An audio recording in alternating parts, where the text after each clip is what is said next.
Je pense qu'on est live. Bonjour à tous, nous vous accueillons aujourd'hui depuis Léonard, la plateforme de prospective et d'innovation du groupe Vinci. Parmi nos différentes activités, nous avons deux programmes d'accompagnement de start-up, SEED pour l'amorçage et la structuration des business plans de jeunes start-up et Catalyst. Ce programme a été lancé en janvier et vise à favoriser et accélérer les partenariats entre Vinci et les start-up ou scale-ups dans leur phase de développement commercial. La session d'aujourd'hui est la dernière de notre cycle de 11 présentations quotidiennes de collaboration entre les startups de notre programme et les business units de Vinci.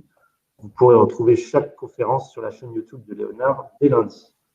Aujourd'hui, nous entendrons le CEO de Viscab, Guillaume Lafont. Il échangera avec Diego Harari, qui est directeur du développement durable et de l'innovation chez Vinci Immobilier. Dans un premier temps, c'est Viscab qui va présenter ses services et sa proposition de valeur. Puis Diego décrira son rôle au sein de Vinci. On entrera ensuite dans une phase d'échange et de questions. Vous pourrez vous-même poser vos questions sur le chat. Je me ferai votre porte-voix en fin de panel. Et pendant la présentation de Guillaume, vous pouvez cliquer sur les slides pour les voir dans une fenêtre plus grande. Guillaume, tu peux y aller et nous présenter Viscab. Merci beaucoup. Bonjour à tous. Je vais passer en diaporama. Tu peux me dire, Louis, si c'est OK de ton côté? J'imagine que ce sera OK pour tout le monde. On est bon. Merci de votre présence. Il paraît qu'on a eu le record d'inscription, donc j'espère qu'on aura aussi le record de public. Viscab, c'est visualisation de l'impact carbone du bâtiment. Vous verrez que la notion de visualisation, pour nous, la visualisation des données, elle est vraiment centrale. Et c'est quoi, en un mot? C'est un ensemble de solutions SaaS, Software as a Service, qui permettent aux acteurs de l'immobilier, de la construction, de se préparer et puis de réussir pleinement le virage du bâtiment bas carbone. Alors, évidemment, si vous êtes là, je pense que c'est que, comme nous, vous êtes au courant que le bâtiment, c'est un poids lourd d'un point de vue carbone. Sinon, vous ne seriez pas venu aussi proche de l'apéro du vendredi, j'imagine. Et quelques métriques, c'est presque. Alors souvent, on a en tête 25% des émissions de gaz à effet de serre qui sont liées au bâtiment, mais ça, c'est plutôt un indicateur France. Si on raisonne à l'échelle européenne, avec des mix énergétiques qui sont différents, c'est 35-36% la part du bâtiment dans les émissions de gaz à effet de serre.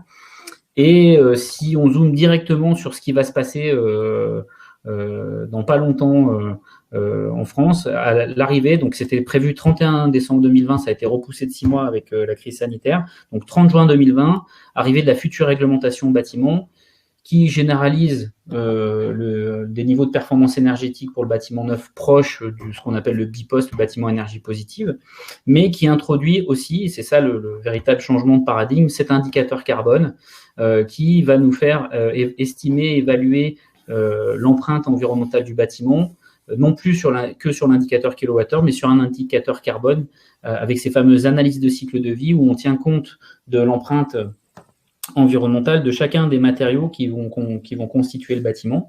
Et donc, on va raisonner sur une durée de vie normative. Donc, vous voyez, on part de l'extraction des matériaux, leur production, transport, packaging, mise en œuvre, vie en œuvre avec entretien, remplacement, maintenance. Par exemple, sur 50 ans, on va tenir compte d'une durée de vie normative d'une menuiserie qui sera remplacée 2 fois et demi jusqu'à la fin de vie.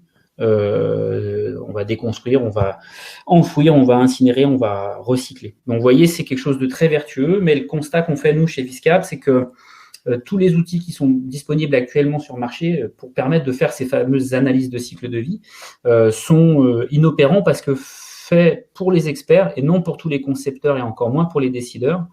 Et surtout, ils sont inutilisables, inadaptés en phase amont. C'est-à-dire que c'est assez facile finalement, même si c'est fastidieux de faire un bilan carbone d'un projet une fois qu'il est terminé parce qu'on a toutes les quantités matière et puis on multiplie ça par une donnée environnementale et ça nous fait avec une calculette carbone son impact carbone. Mais en amont, là où les décisions qui engagent la performance et les décisions les plus efficientes économiquement peuvent s'opérer, là, on n'a pas d'outils.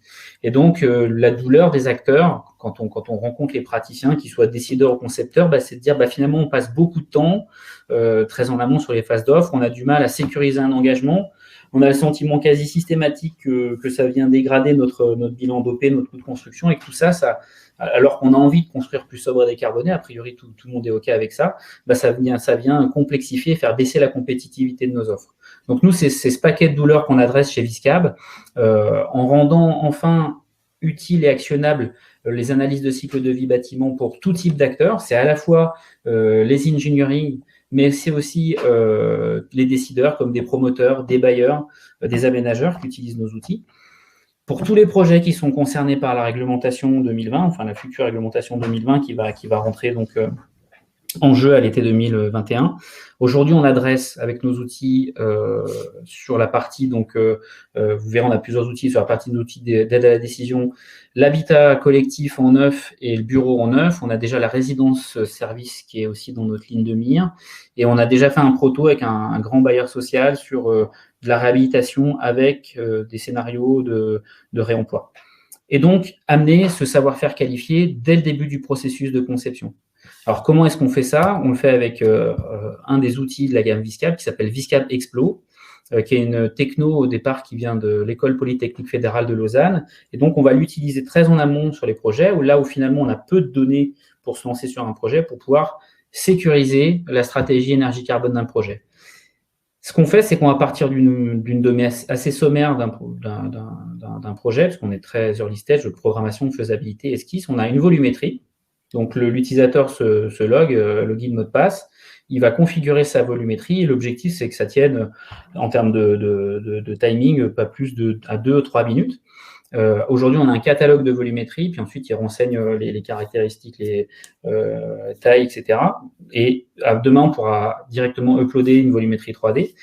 Et une fois qu'il a fait ça, donc il dit qu'est-ce que c'est, logement ou bureau, où est-ce que c'est, pour figer un fichier météo, et puis également, on recense nous les réseaux de chaleur, parce que les vecteurs énergétiques, les réseaux de chaleur, c'est important dans l'impact carbone global du bâtiment. Et une fois qu'il a fait ça, donc quelques minutes, il a terminé de travailler, on passe à l'étape 2, et là, c'est l'appli Viscab Explo qui prend le relais. Ce qu'elle va faire, c'est qu'elle va générer une galaxie de scénarios.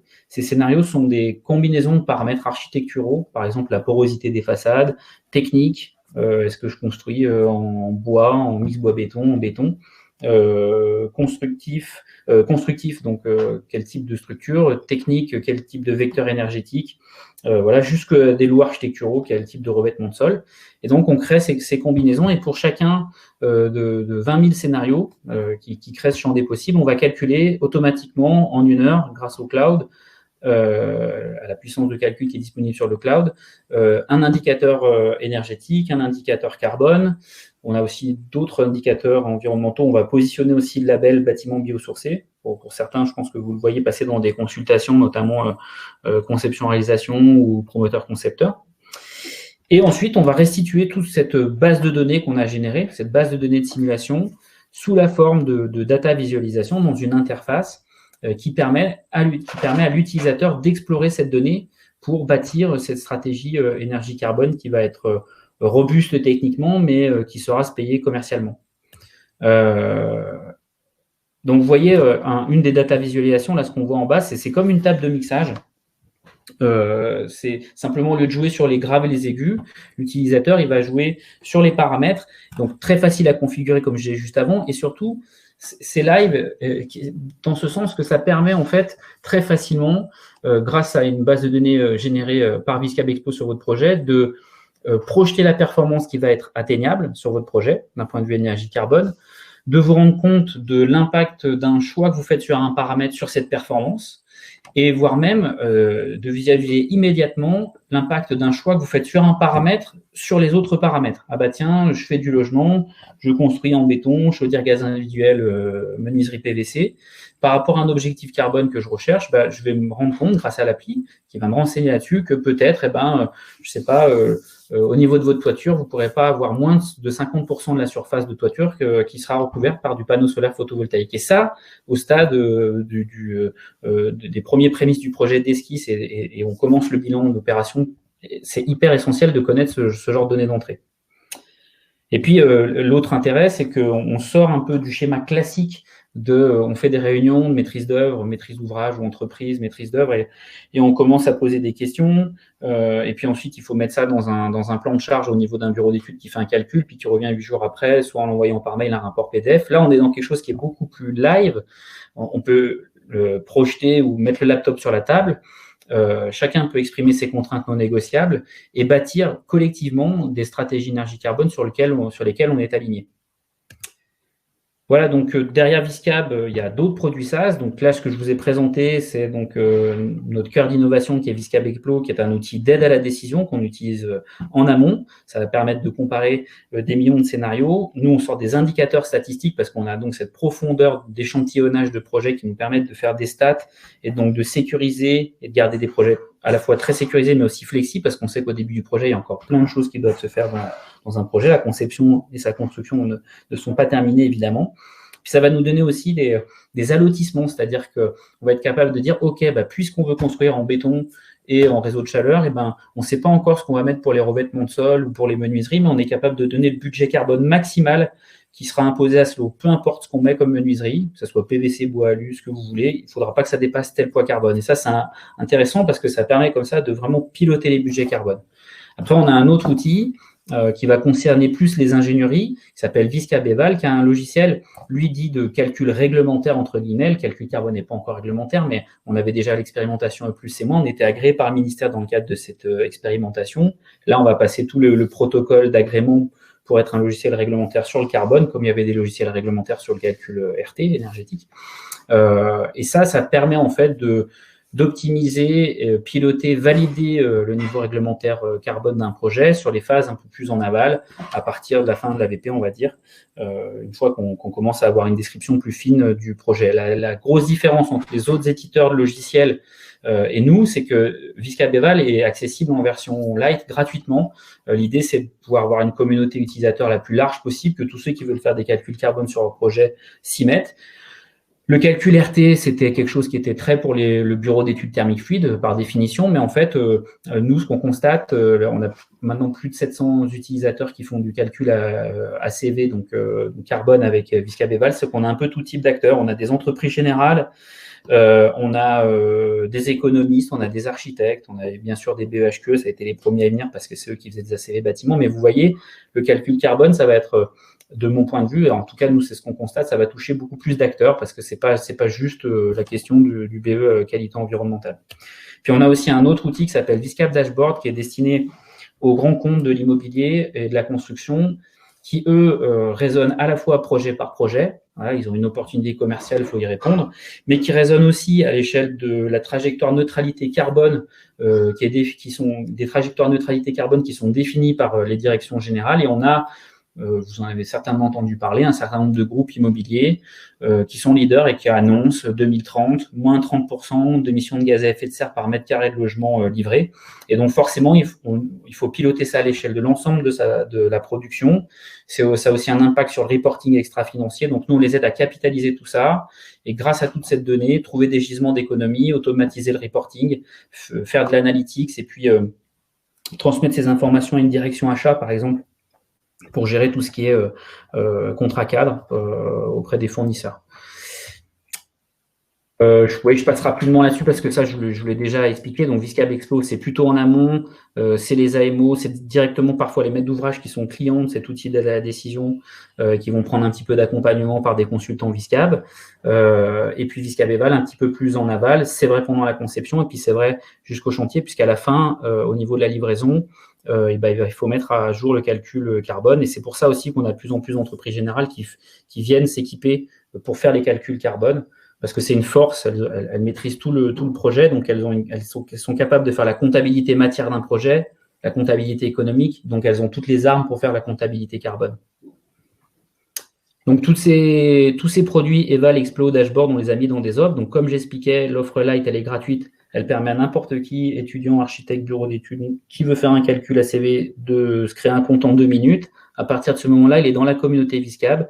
Il peut commencer à avoir aussi accès à des ressources en webinaire, en formation.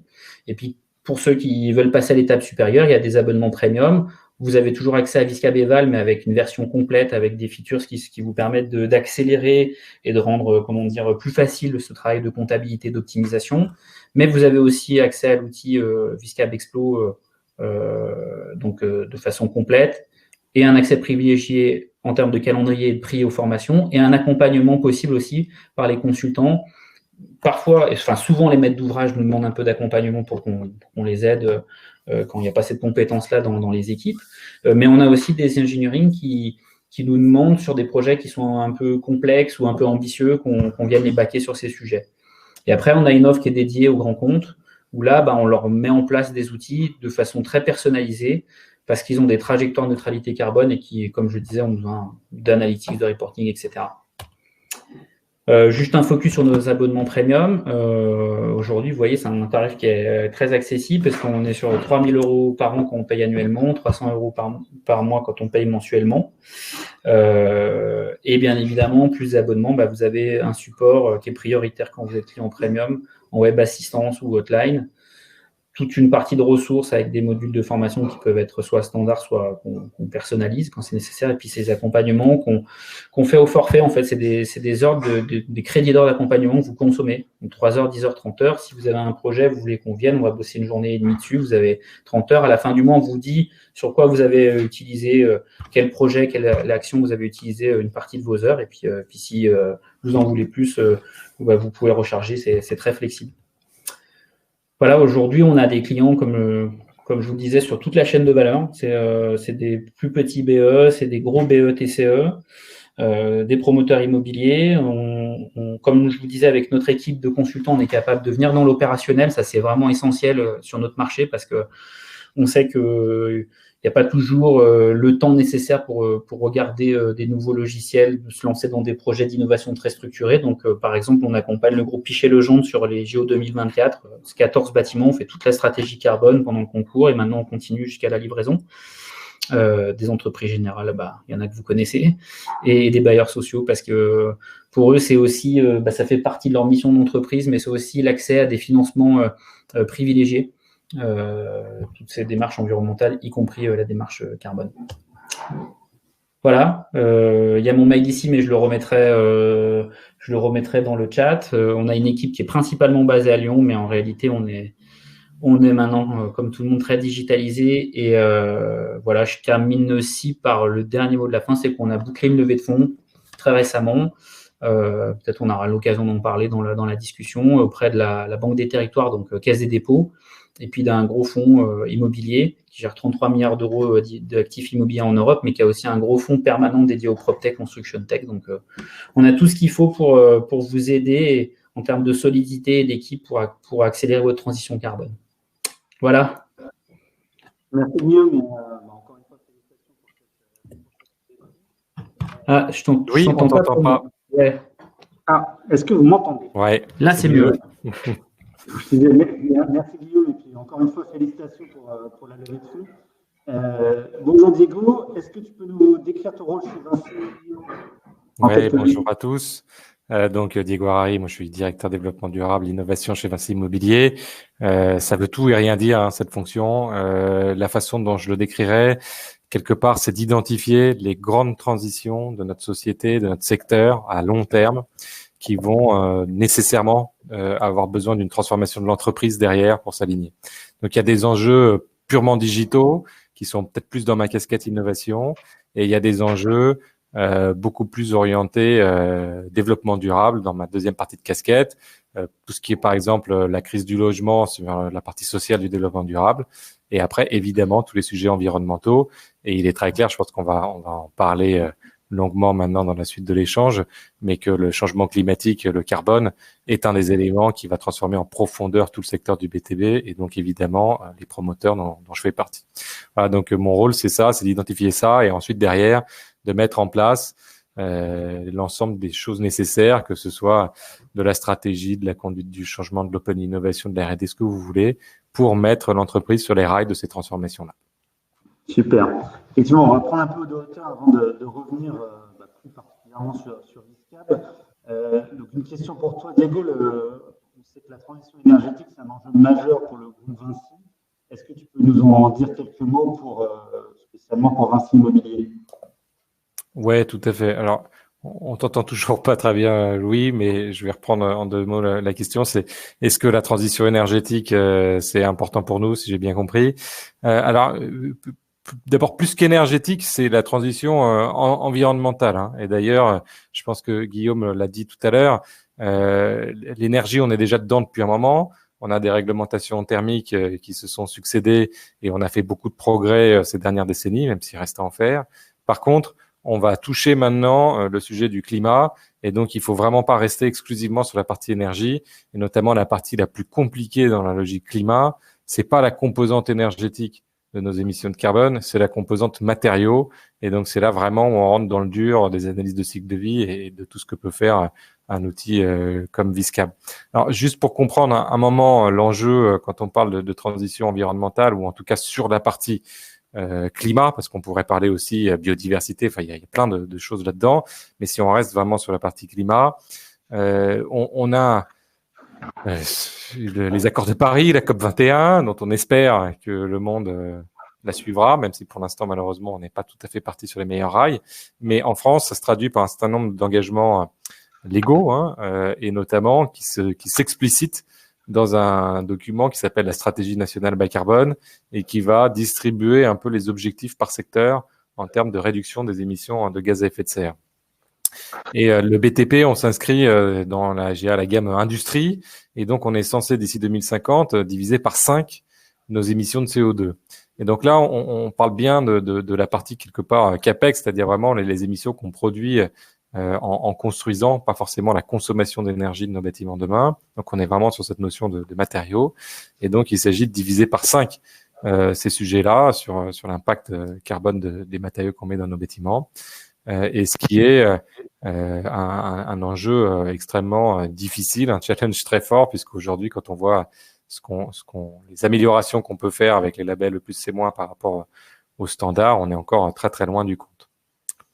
Voilà, donc effectivement, le groupe Vinci s'est donné quelques objectifs, que ce soit sur la partie corporate, mais aussi sur ce qu'on appelle le périmètre métier ou le scope 3, où l'objectif justement, c'est de se mettre quelque part en ligne, en route vers cet objectif de 2050. Merci. J'ai testé un nouveau micro, vous me direz si c'est mieux. Pas encore. Diego, encore une question pour toi. Guillaume, on a parlé de cette nouvelle réglementation RE 2020. Est-ce que tu peux nous en dire aussi quelques mots et surtout son impact sur nos activités? Ouais, tout à fait. Elle sort l'été prochain. La méthode est pas complètement encore définie et surtout les seuils qu'on devra atteindre ne sont pas encore publiés. Mais fondamentalement, elle change un truc vraiment important par rapport à ce qui s'applique aujourd'hui, qui est la RT 2012. C'est comme on l'a déjà dit et redit, on n'est plus que sur un périmètre énergétique, on est aussi sur un périmètre carbone. Et ça, c'est vraiment un changement de logique très fort par rapport à l'actuel. Et notamment, ce qu'il faut comprendre, c'est que la problématique énergétique, à la rigueur, elle n'est pas d'une complexité folle. Elle repose essentiellement sur la performance de l'enveloppe et les systèmes énergétiques qu'on met derrière. Et toutes les solutions existent. On sait les calculer, on sait les quantifier, on sait les combiner pour atteindre un objectif quand on le veut. Après, la grande difficulté, c'est de trouver le bon équilibre économique à tout ça. Mais finalement, ça reste assez simple. Quand on va rentrer dans une logique carbone, on va augmenter la complexité largement puisque l'ensemble des corps d'État vont rentrer en compte et vraiment le choix de la moquette, du faux plafond, de ce que vous voulez, va avoir un impact sur les résultats. Donc, on est vraiment dans une logique beaucoup plus transverse, beaucoup plus complexe et où on n'a pas forcément toujours des solutions évidentes. Ça aussi, c'est un élément de changement radical. C'est-à-dire aujourd'hui, vous voulez que je fasse un BPOS, si on a les moyens dans l'économie de projet, je sais faire un BPOS. Par contre, si vous me demandez de faire émissions de CO2 moins 50% sur les matériaux, là, je ne sais pas faire. Et donc, on a vraiment besoin à la fois de données, d'outils pour pouvoir chercher plus loin, pour pouvoir explorer mieux et pour pouvoir trouver les réponses, les solutions à ces éléments-là. Même si très clairement aujourd'hui toutes les solutions par rapport aux enjeux de 2050 n'existent pas encore techniquement, les matériaux sont pas encore là, et même déjà avec ce qu'on a à disposition, on a besoin de nouveaux savoir-faire, de nouveaux outils, de nouvelles organisations pour pouvoir explorer tout ça et trouver les solutions face aux seuils réglementaires qu'on nous donnera demain, peu importe les seuils à la rigueur précis qui seront publiés. Du coup, selon toi, les analyses de cycle de vie, c'est un enjeu important pour assurer cette transition? L'analyse de cycle de vie, c'est le cœur vraiment du réacteur, hein. Là où on avait des calculs thermiques avant, quand on avait des obligations énergétiques, maintenant on a des ACV quand on a des obligations carbone. Donc c'est vraiment la formule de calcul, l'objectivation, la quantification de la question carbone. Donc c'est vraiment le sujet qui va nous permettre d'avancer de façon, je dirais, objective, rationnelle, scientifique sur le sujet. Il faut être conscient que c'est encore un work in progress. C'est des méthodes. Ces méthodes, elles évoluent. On a vu il y a encore un mois des nouvelles publications du ministère sur les méthodes de comptabilité de tout ça. Il y a beaucoup de données qui viennent des industriels. Toutes les données des matériaux viennent des industriels. Elles ne sont pas toutes complètes. On n'a pas forcément des données sur tous les matériaux. Donc, il y a encore beaucoup de travail à faire pour qu'on arrive là-dessus au même niveau de maturité qu'on peut avoir aujourd'hui sur l'aspect énergétique. Mais on est quand même dans une accélération très claire de ce sujet-là qui est évidemment absolument essentiel dans les 3 décennies devant nous si on veut atteindre nos objectifs de 2050. Guillaume, tu souhaites rebondir sur ces propos, notamment au niveau des données d'entrée? Oui, bien sûr. Donc, Diego, il précisait donc un contexte qui va être très évolutif dans le temps. Donc, la méthode de calcul, là, on va effectivement livrer la V1, mais on sait que nécessairement elle va bouger. Il y avait l'expérimentation E plus C moins qui servait à ça, justement, à ce que chacun puisse contribuer à son échelle pour dire, bah, là, on y arrive facilement, là, on comprend pas, là c'est un vrai, il y a un écueil, notamment quelque chose qui va être un peu complexe à gérer, mais qui est au cœur du dispositif, c'est ces notions de complétude, parce que, comme l'expliquait Diego juste avant, tout est carbone, donc plus finalement vous renseignez et vous êtes détaillé dans le renseignement de votre calcul carbone sur votre projet, et plus vous vous pénalisez en fait. Si vous dites, bah tiens, non, je ne vais pas mettre les poignées de porte, c'est rien, ben, par rapport à votre collègue d'à côté qui les met, ben, vous allez vous pénaliser tout seul. Donc, vous voyez, il y a toute une filière à emmener sur la méthode. Tout à l'heure, Diego, il a aussi cité la stratégie nationale bas carbone. Ce qu'il faut comprendre, c'est que, je pense qu'on nous le répète assez souvent, c'est qu'en fait, on n'est pas très en avance quand même sur notre planning de lutte sur le réchauffement climatique et nos émissions de gaz à effet de serre. Donc, ces seuils à ne pas dépasser vont être révisés tous les 5 ans. Donc, ça veut dire que quand on prend une filière comme la construction, à partir du moment où on se retrousse les manches, on se met sur un sujet, on commence à peu près à le maîtriser, parce que 5 ans, bon, c'est un cycle, c'est quasiment la durée de vie d'un projet aujourd'hui.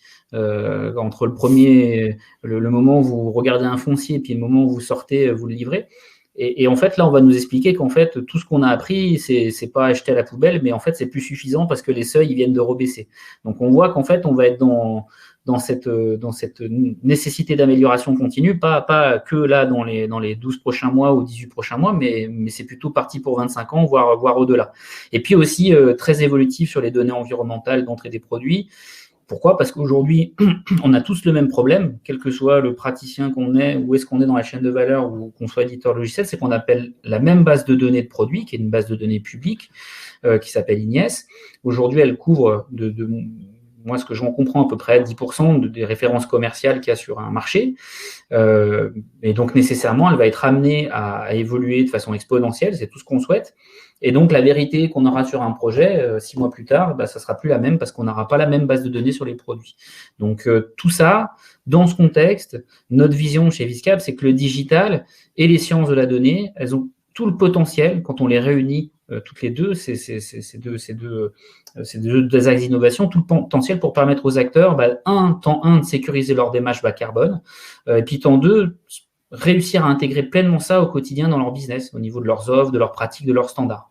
Et ça veut dire monter rapidement en compétences. Il faut que les outils ne soient pas juste des outils de conception qui vous aident à régler un problème, mais des outils qui vous aident à chaque fois que vous les ouvrez à apprendre sur vos projets, à apprendre sur votre propre trajectoire en tant que praticien pour monter en compétences, sécuriser rapidement les objectifs carbone en amont, parce qu'en fait, on sait très bien, par exemple, dans le modèle du promote immobilier, qu'il regarde 10 fonciers pour sortir une opération, et encore, ce ratio, j'ai l'impression qu'il est de plus en plus élevé. Et ensuite, piloter ça de façon sereine et facile, ces budgets en phase d'avant-projet, idem en pro-DCE, au moment où ce sera la rédaction des documents de consultation et puis de la passation des marchés. Et je peux même continuer sur le chantier, puisque c'est à la fin du bal qu'on compte, qu'on paye les musiciens. Et on sait, là, par exemple, s'il y a des gens de Vinci Construction France ou autres qui nous écoutent, que finalement, ces changements-là sont à la fois des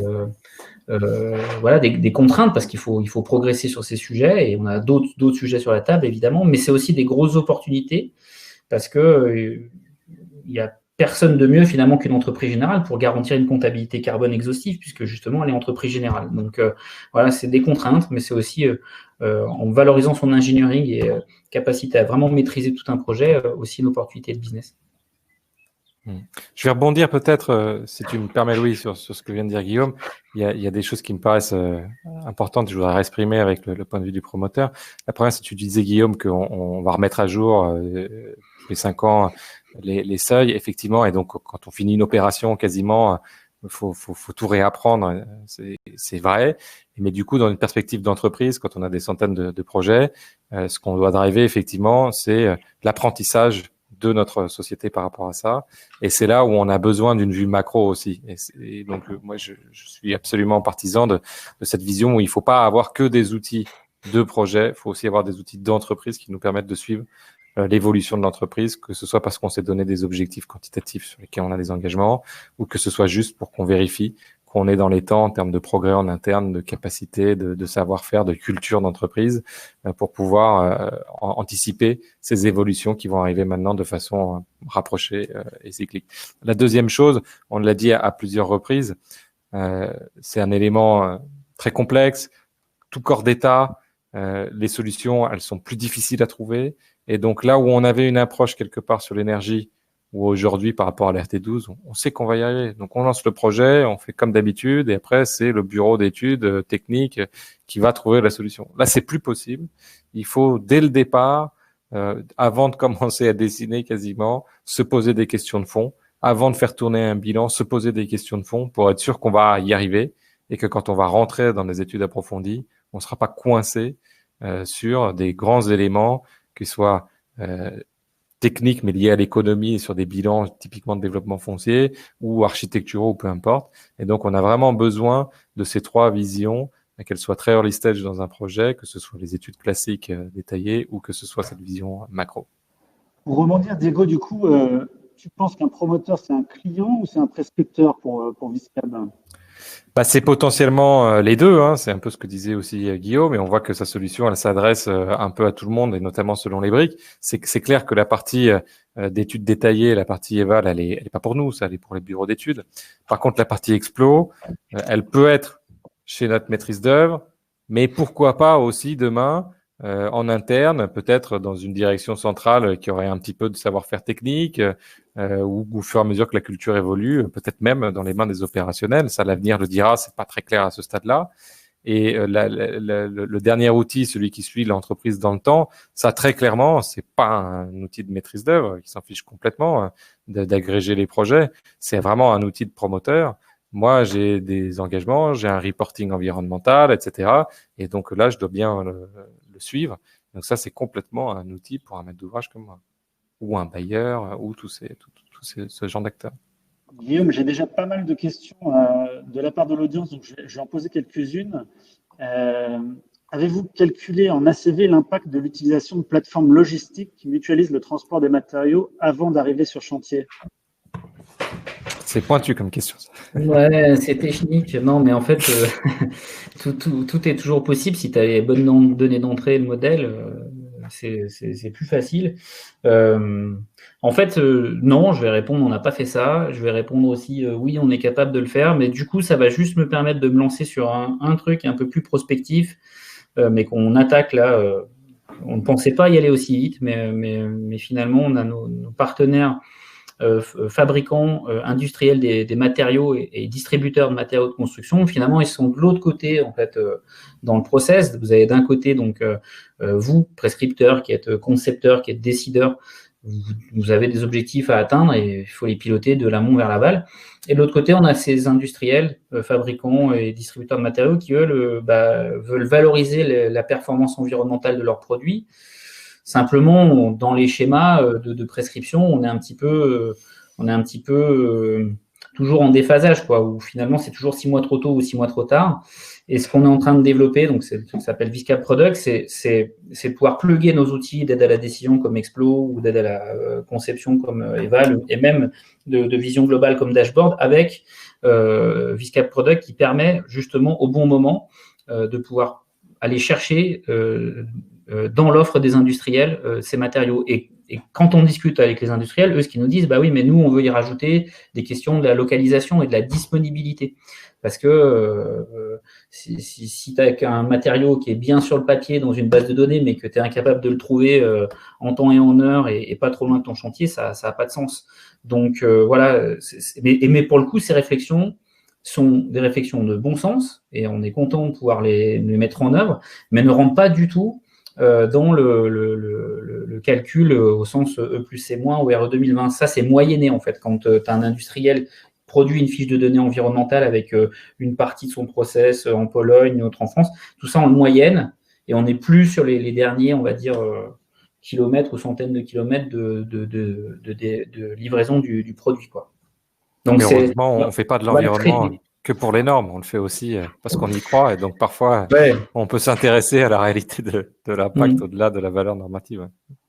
Au niveau de l'impact, Guillaume, il y a une autre question. L'impact de Viscap est-il le même selon la nature des constructions résidentielles, tertiaires? Non, en fait, ça se distribue pas tout à fait de la même façon. Déjà en exploitation d'une part, et puis aussi parce que, je sais pas, par exemple en logement, vous avez beaucoup plus d'équipements sanitaires et de l'eau technique type fluide au mètre carré qu'en tertiaire. Donc vous voyez, ça va pas se distribuer de la même façon. Et c'est pour ça qu'on a deux modèles et qu'à chaque fois, on a un usage qu'on sélectionne. Donc, c'est pour ça que le prochain usage qu'on va intégrer, ça sera la résidence service, type résidence étudiante, autre. Et on a aussi de plus en plus de demandes sur les groupes scolaires. Mais nous, à chaque fois, pour pouvoir développer un modèle prédictif, il faut que le nuage de points il soit suffisamment fourni. Donc, il faut qu'il y ait pas mal de calculs carbone. Forcément, on produit moins d'opérations de groupes scolaires en France que de logements. Donc, voilà. Et puis, c'est souvent un peu plus spécifique. Mais voilà, c'est pour ça que c'est intéressant et qu'on a une opportunité aujourd'hui en France, parce qu'on va être le premier pays au monde à massifier les calculs carbone avec des seuils à ne pas dépasser, donc à partir du 30 juin 2020. Et c'est une véritable chance parce que ça va nous permettre de produire énormément de données et je pense déjà au bout d'un an ou deux d'avoir beaucoup de retours d'expérience pour capitaliser cette donnée et aller plus vite dans la réalisation de ces objectifs. 2021, juste, tu as dit 2020. 2020, ouais, 2021, ouais. Excuse-moi, Pas embrouiller notre public. Non, pardon, merci. Bon, Guillaume aussi, comme tu le sais, chez Vinci, on ne construit pas que des bâtiments, on fait aussi des routes. Est-ce qu'il y a des outils équivalents ou des développements prévus pour Viscap pour des projets d'infrastructure routière? Aujourd'hui, nous, on est parti sur le bâtiment parce que c'était notre culture. Enfin, nous, on est de l'ingénierie bâtiment. Je connais pas suffisamment ce qui peut se faire à l'échelle donc des infrastructures ou l'échelle urbaine, mais pour moi il n'y a pas d'équivalent de ce qu'on fait côté Viscap Explo pour l'infrastructure et tout ce qui est ouvrage d'art, etc. Ouais. Et aujourd'hui, nous on est capable d'intervenir sur ce type de sujet, mais dans une approche plus à l'ancienne, quoi. C'est-à-dire, comme j'expliquais, on a une équipe de consultants, on sait faire des ACV bâtiments, on sait faire sur des ACV d'ouvrages d'art. Donc, en général, on ne ferme pas la porte, mais pour l'instant, on n'a pas une demande suffisamment forte pour dire on va en créer un outil parce que c'est beaucoup d'investissement. Et puis, voilà. Donc, quand on le fait, on le fait à côté, quoi, en conseil. Ouais. Pour toi, Guillaume, là, c'est moi qui te pose une question. Au niveau de la période actuelle, comment Viscap a vécu cette période, outre peut-être pour revenir sur la levée de fonds, et penses-tu que cette relance et cette peut-être modification de l'opinion des gens va accélérer ou modifier votre action, votre développement? Nous, on a vécu la période, oui, comme tout le monde, au début un peu de sidération. Après, on est une toute petite équipe, hein, on est 12-15. Enfin, par rapport à Vinci, vous vous doutez que les décisions sont plus faciles à mettre en œuvre. Et en plus de ça, avec des équipes qui sont dans nos process et dans la façon de fonctionner très digitalisée. Donc, c'était facile de mettre tout le monde en remote et puis de pouvoir continuer de travailler. On s'est arrêté de travailler, je crois, 3-4 jours seulement. Et il se trouve que c'était très intense en même temps puisqu'on a bouclé notre levée de fonds. À ce moment-là, on était en plein closing, donc on a tout fait à distance, y compris la signature. Donc, on n'a pas eu la coupette de champagne des avocats, mais ils nous ont promis que c'était que partie remise. Donc, je me le suis noté, je ne vais pas les oublier. Et ouais, pour 2 mots sur la levée de fonds, nous, on est ravis d'avoir levé des fonds sur un tandem Caisse des dépôts, Banque des territoires et AO PropTech.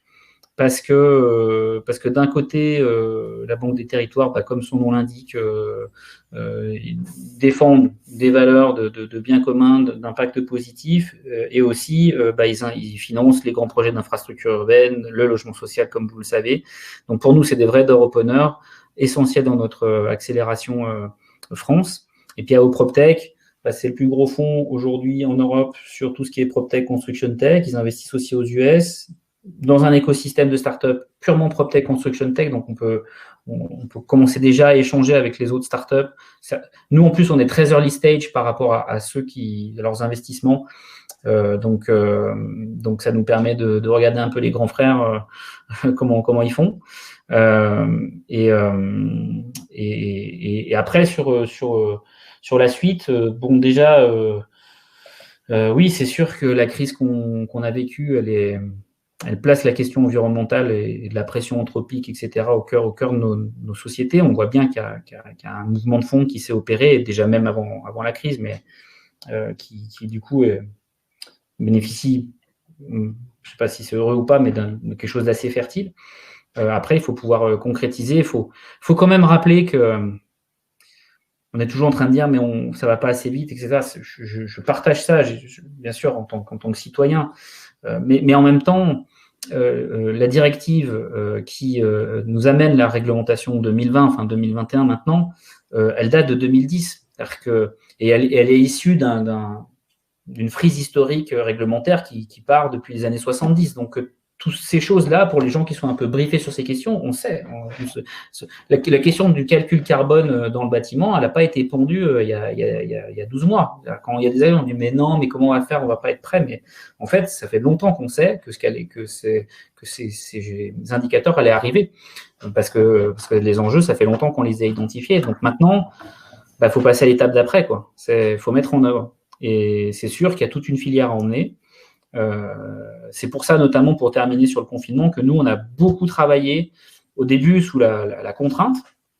On a beaucoup travaillé à la digitalisation de toutes notre ressources en formation pour pouvoir permettre en fait d'avoir du e-learning adressé à tout type de persona, que ça aille du promoteur immobilier à l'ingénieur de bureau d'études, pour qu'il puisse facilement se former avec des formations très interactives, où il peut venir sur un cycle de formation, je ne sais pas, sur 2 semaines, se former 4 fois 1 heure quand il a le temps, pour avoir cette offre-là qui soit vraiment sur le haut de la pile en termes de proposition de valeur. Parce que le premier des sujets, c'est de se retrousser les manches et de commencer à comprendre ce que c'est qu'un calcul carbone.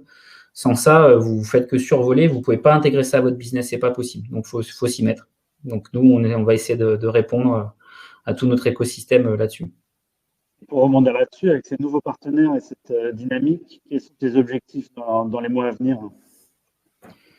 Nous, c'est de finaliser le travail un peu de market fit de notre offre digitale. Donc, c'est ce fameux abonnement premium. Le but du jeu, c'est qu'au bout d'un moment, quand vous avez investi beaucoup, ça commence à se vendre quasiment tout seul et à se viraliser. Donc, il y a tout un travail à faire sur finaliser le parcours, communiquer aussi aux bons endroits, et puis pour vraiment que la pompe commerciale prenne sur la partie standard. Et puis après, le gros enjeu pour nous, c'est de continuer à capter quelques beaux contrats, beaux partenariats avec des acteurs majeurs sur le secteur, parce que effectivement, c'est avec ces acteurs majeurs qu'on est capable d'accélérer dans la consolidation technologique de nos outils. Tu vois, tout à l'heure, on parlait de dashboard, Viscap Dashboard, tous ces outils de captation, de reporting. En fait, c'est des outils que vous pouvez développer une ossature, proposer cette offre, mais après, vous ne pouvez pas le développer sans vos clients parce que c'est très customisé, ça dépend des standards, de la façon de fonctionner de vos clients. Vous devez le connecter aux autres outils de business intelligence qu'il y a dans l'entreprise. Donc, voilà. Et, par contre, ça, c'est des cycles de vente qui sont beaucoup plus minutieux, quoi. Il faut se rencontrer une fois, 2 fois, 3 fois, des fois plus.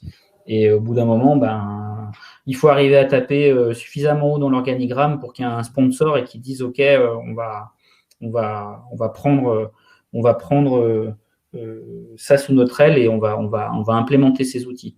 Je voulais vous partager une expérience avec un de nos clients qui fait partie du top 10 des promoteurs, et puis on discute avec eux depuis un moment, on s'est repéré, on est venu sur les projets avec un abonnement à Viscab, un abonnement premium et puis de l'accompagnement. Il y a eu des bons feedbacks des équipes, ok.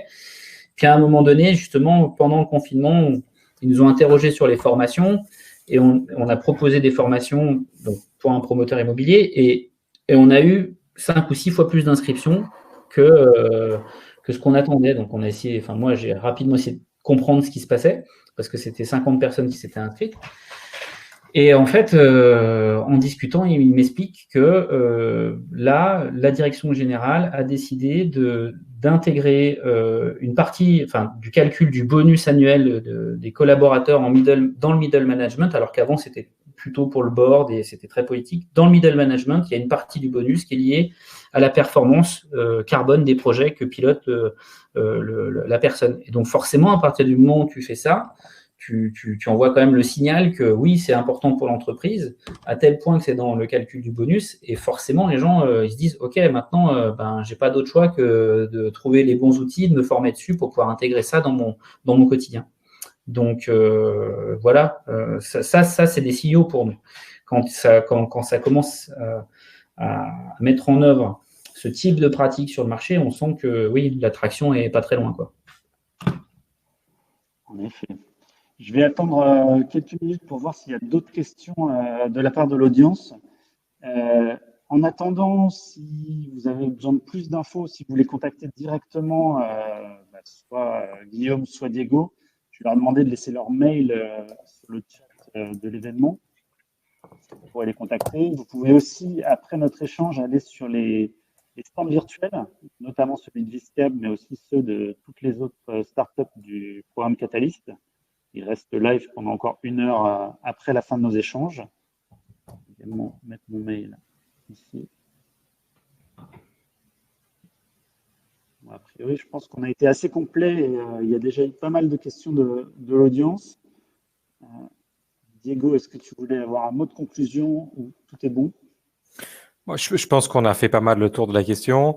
Je vais redire une platitude, à mon avis, par rapport aux gens qui sont là. S'ils sont là, c'est qu'ils sont déjà convaincus. Mais c'est pour moi, probablement, parmi tous les enjeux que je regarde, celui qui va plus profondément transformer notre industrie.